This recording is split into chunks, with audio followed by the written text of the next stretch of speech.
¿Qué sucedería si en un futuro relativamente cercano el nivel del mar subiera hasta límites que pondrían en peligro a la población de las ciudades costeras?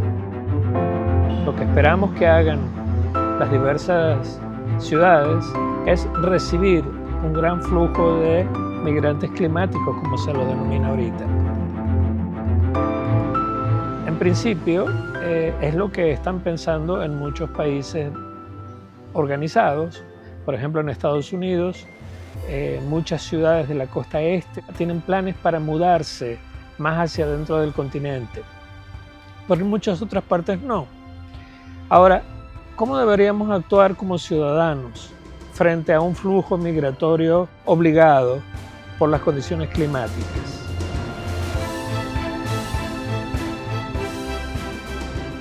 Para poder responder a esta pregunta, primero tenemos que entender en qué consiste el cambio climático y por qué ese cambio produce una subida de los niveles del mar.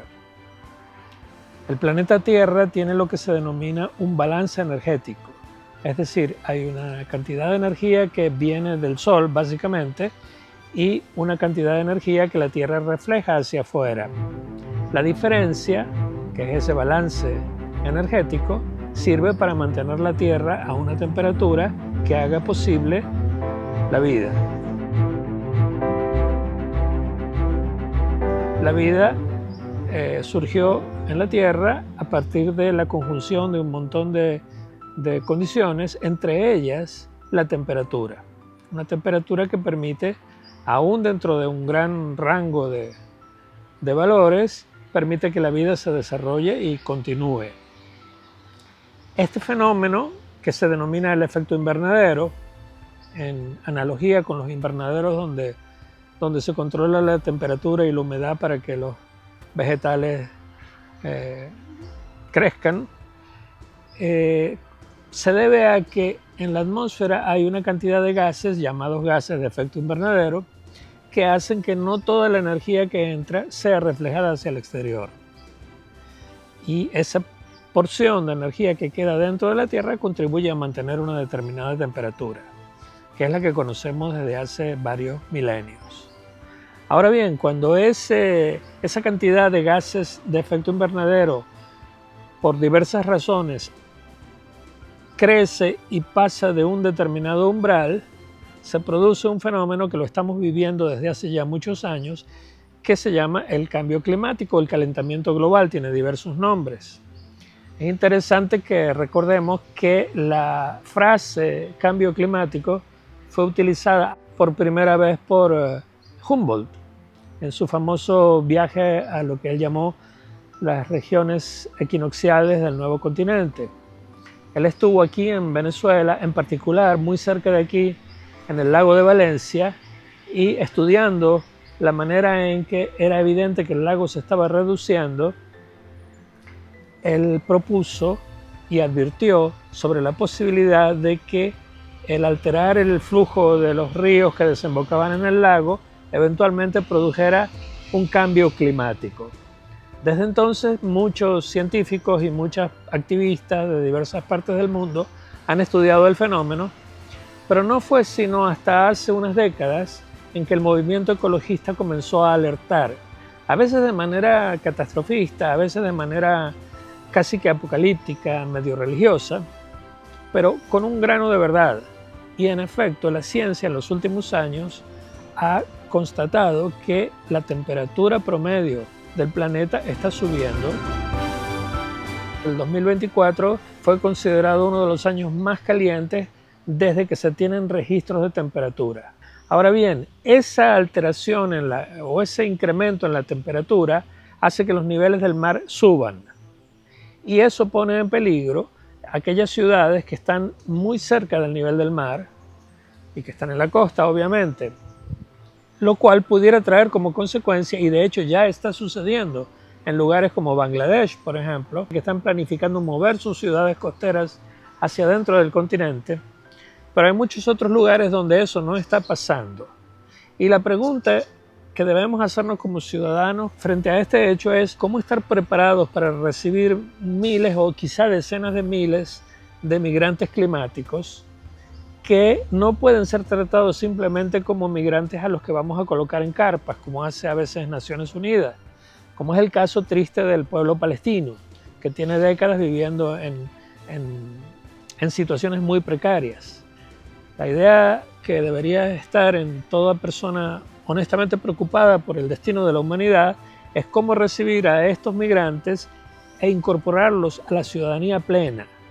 Eso significa que no solamente tenemos que buscar un lugar donde van a estar, sino que tenemos que construir espacios habitacionales, escuelas, hospitales.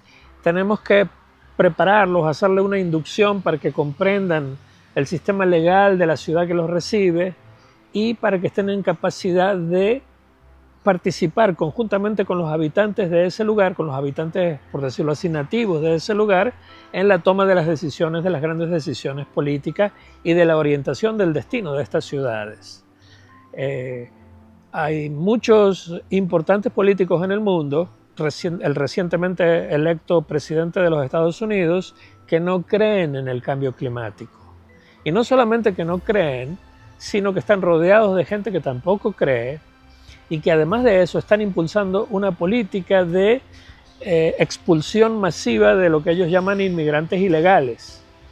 Entonces, a los migrantes climáticos se van a sumar estos otros migrantes, o ya se están sumando, migrantes por razones políticas y por razones de conflictos bélicos, por persecución religiosa o política, o por lo que fuere.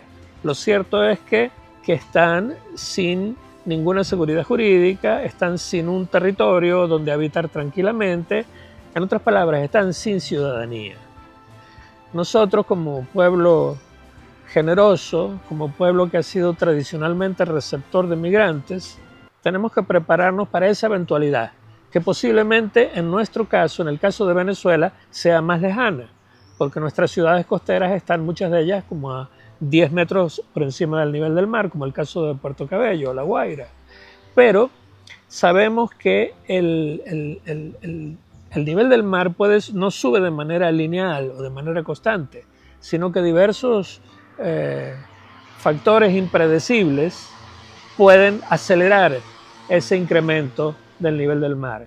Y en todo caso, más allá de que nos toque o no nos toque recibir a miles de migrantes, es un interesante ejercicio ciudadano en el sentido en que se entiende la palabra ciudadano no solamente como el habitante que tiene una documentación y que cada tantos años vota por sus representantes, sino alguien que participa de manera activa y protagónica y corresponsable en las grandes decisiones que se tomen.